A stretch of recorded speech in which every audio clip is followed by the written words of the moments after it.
अरे नास मिटे कंकाल, मेरी पत्नी को कहाँ उठा कर ले गया? हाय रे, अब मैं क्या करूं? सीमा, सीमा, तुम कहाँ हो? अरे कमबख्तो, ये तुम्हारी वजह से हुआ है। तुम दोनों ने ही मेरी पत्नी को इस कंकाल के हवाले कर दिया। अरे अंगूठी चाहिए थी तो बोल देते, मेरी पत्नी को उस कंकाल को क्यों सौंप दिया?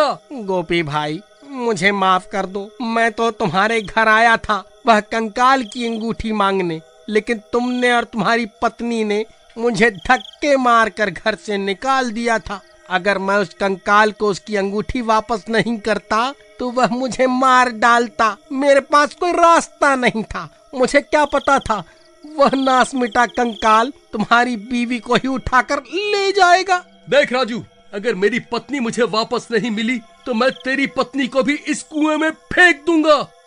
अरे भाई, ऐसा मत कहो। हम कुछ तरकीब लड़ाते हैं। चलो, हम भी उस कंकाल के पीछे पीछे इस कुएं में चलते हैं। फिर वह दोनों भी उस कुएं में उतर जाते हैं। कुएं में उतर के वह देखते हैं कि वहाँ एक गुफा बनी होती है। अरे गोपी भाई, वह देखो, यहाँ तो एक गुफा भी है।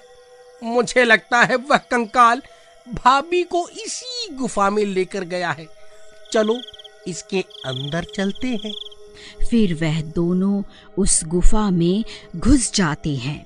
थोड़ी दूर चलने पर उन्हें सीमा दिखाई देती है। कंकाल ने उसे रस्सियों से बांध रखा होता है और खुद पास में ही आराम कर रहा होता है। अरे भाभी, आप ठीक तो है ना? इस कंकाल ने आपको कोई नुकसान तो नहीं पहुंचाया ना? अरे नास मिटे, तूने और तेरी बीवी ने ही मुझे इस कंकाल को सौंपा था ना। एक बार मुझे यहाँ से आजाद होने दे, फिर देख मैं तेरा क्या हश्र करती हूँ। अरे भाभी, ज्यादा शोर मत मचाओ। उस शैतान की नींद खुल गई तो हम सबकी शामत आ जाएगी।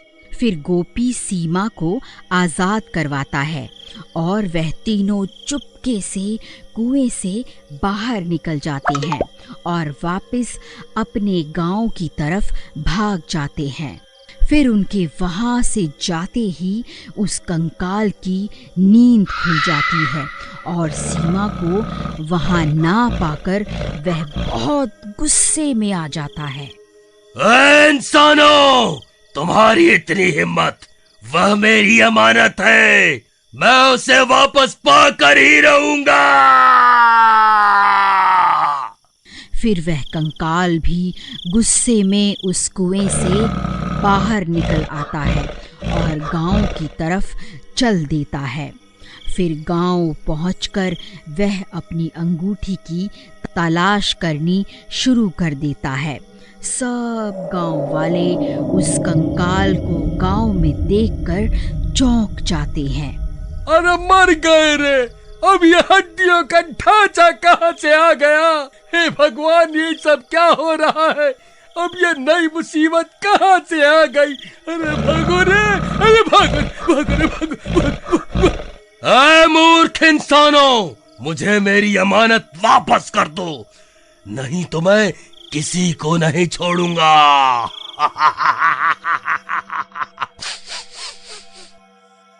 फिर वह कंकाल सीमा की खुशबू को सूंघता सूंघता सीधा उसके घर के बाहर पहुंच जाता है और उसके घर की खिड़की से अंदर घुसने की कोशिश करने लगता है। पूरे गांव में चीख पुकार मच जाती है। इतना शोर शराबा सुनकर गोपी की नींद खुल जाती है। अरे मर गया रे! ये कमबख्त कंकाल तो हमारा पीछा करता करता यहाँ आ गया। अरे भगवान, जल्दी उठो! वह देखो, वह कंकाल तो यहाँ आ गया। अब क्या करें? अरे मर गई रे! ये तो फिर से मुझे लेने आ गया।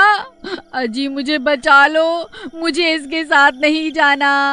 ऐ मूर्ख, इस औरत को मुझे सौंप दे, ये सिर्फ मेरी है। अगर तूने इसे मुझे नहीं सौंपा तो मैं पूरे गांव की औरतों को मार डालूंगा। फिर गोपी और सीमा पीछे के दरवाजे से भाग जाते हैं अरे भागते कहाँ हो? तुम जहां भी जाओगे मैं तुम्हें सूंघते हुए वहीं आ जाऊंगा। फिर वह दोनों भागते भागते राजू के घर पहुंच जाते हैं। राजू भाई, अनर्थ हो गया। वो कमबख्त कंकाल तो हमारा पीछा करते करते हमारे घर तक पहुंच गया है। वह सीमा के पीछे हाथ धोकर पड़ गया है। अब क्या करें? तभी वह कंकाल सीमा को सूंघता सूंघता राजू के घर भी पहुंच जाता है और उसके घर का दरवाजा जोर जोर से पीटने लगता है। अजी, ये कंकाल तो यहाँ भी आ गया।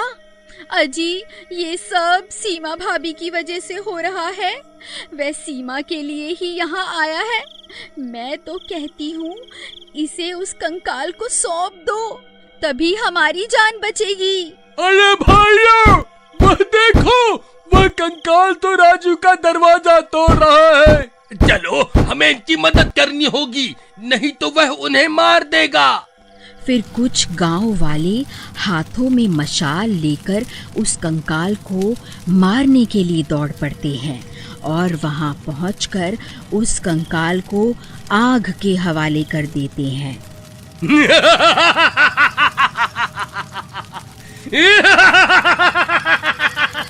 अरे मूर्ख गांव वालों, मैं तो पहले से ही मारा हुआ हूँ। तुम मुझे जला कर नहीं मार सकते। ये आग मेरा कुछ नहीं बिगाड़ सकती। अरे भागो रे, हम इसे नहीं मार सकते। ये तो आग में जलकर भी मर नहीं रहा है। हे भगवान, अब क्या करें? ये तो आग में जलने के बाद भी नहीं मरा। गोपी भाई, मुझे लगता है हमें इसे सीमा भाभी को सौंपना ही होगा, नहीं तो आज बहुत से लोगों को अपनी जान से हाथ धोना पड़ेगा। अरे, मैं कहीं नहीं जाने वाली। कमबख्त तो मुझे उसके साथ मरने के लिए क्यों भेज रहे हो? फिर थोड़ी देर में राजू के घर का दरवाजा खुलता है और सीमा घर से बाहर निकल आती है। आओ मेरी रानी, तुम आ ही गई। अब से तुम्हारा नया घर वह कुआं है। फिर सीमा डरते डरते उस कंकाल के साथ चल देती है। पूरे गांव के लोग दंग रह जाते हैं। उन्हें विश्वास नहीं होता कि गोपी ने अपनी पत्नी को उस कंकाल के हवाले कैसे कर दिया। फिर कुछ ही देर में सीमा और वो कंकाल जंगल में बने कुएं के पास पहुंच जाते हैं और उस कुएं के अंदर चले जाते हैं। फिर सीमा उस गुफा में पहुंचकर एक तरफ जाकर बैठ जाती है। डरो नहीं मेरी रानी, आज से तुम मेरी हो। तुम यहीं रुको, मैं तुम्हारे लिए एक तोहफा लेकर आता हूँ। अरे वाह वाह वाह वाह वाह वाह, आज तो मजा ही आ गया। आखिरकार मुझे मेरे सपनों की रानी मिल ही गई। फिर वह कंकाल सीमा के लिए एक हीरो का हार लेकर वहां आता है। अरे मेरी रानी, देखो मैं तुम्हारे लिए क्या तोहफा लाया हूँ। जरा अपना घूंघट तो उठाओ। फिर सीमा डर जाती है और अपने घूंघट को और नीचे कर लेती है। अरे मेरी रानी, मुझसे शर्माओ मत। अब से मैं ही तुम्हारा पति हूँ। तुम्हें मुझसे शर्माने की जरूरत नहीं है। फिर जैसे ही वह कंकाल सीमा का घूंघट उठाता है, वो हक्का बक्का रह जाता है। घूंघट के नीचे सीमा की जगह राजू बैठा हुआ होता है।